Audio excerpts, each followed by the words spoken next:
Panahon na raw para magtayo ng panibagong pier para masolusyonan ang port congestion sa Maynila. Kanina muling nagkainitan ang grupo ng mga trucker at si Vice Mayor Isko Moreno kaugnay ng daytime truck ban sa Maynila na sinisisi sa pagkaantala ng mga delivery. May report si Jam Sisante.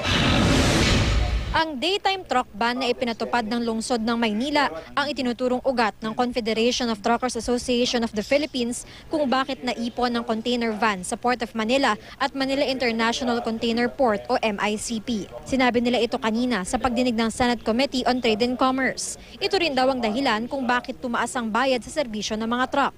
The trucking rates went haywire when the truck ban was implemented in Manila. Why? Because this is what happened. The period of engagement went longer. Inalmahan naman agad ito ni Manila City Vice Mayor Isko Moreno. Tila lahat daw kasi ng problema sinisisi sa kanilang truck ban. In his face, I can say to him, he's lying. That kaya tumaas yung presyo ng trucker's fee dahil sa truck ban ng Maynila. Why is he lying? Hindi pa po ko pinapanganak, may truck ban na po.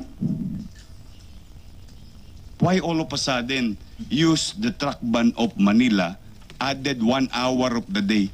Kanina pa ako inaakusan ni Vice Mayor na sinungaling. Mabuti na lang hindi ako politiko. Nung ibinaba nila yung Manila truck ban, that's daytime truck ban. Ibig sabihin, ang trucks nakakakilos lamang magmula alas 9 ng gabi hanggang alas 5 ng madaling araw. Ang Department of Trade and Industry, sinabing Manila truck ban din daw ang ugat ng port congestion. Pero dahil pinaluwag na raw ng lungsod ng Maynila ang truck ban, iba na raw ang dahilan ng port congestion ngayon. In fairness naman to the City of Manila po, ang problema po ngayon, hindi naman ho truck ban na. Ayos na po eh. So, ang kwan na lang po, yung operations na lang po sa port, dahil nga po doon sa naipit na mga containers sa Singapore, Kaohsiung, dumadagsa po ngayon yung delivery nilang container dito. May mga hakbang na raw na ginagawa ang DTI upang paluwagin ang mga pantalan. Pero ang pangmatagalang solusyon, ang pagtaguyod ng panibagong pantalan. Nagsasalpukan man, handa naman daw ang lungsod ng Maynila at ang grupo ng truckers na magtulungan. Igilid nyo lang, ayusin nyo lang. Okay. You can stay, but you have to behave.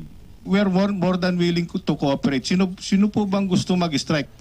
Pansamantalang itinigil ng mga trucker, importer at broker ang kanilang welga kagabi upang bigyan ng pagkakataon ng gobyerno na gawa ng paraan ang ilang proseso sa loob ng pantalan. Jam Sisante, GMA News.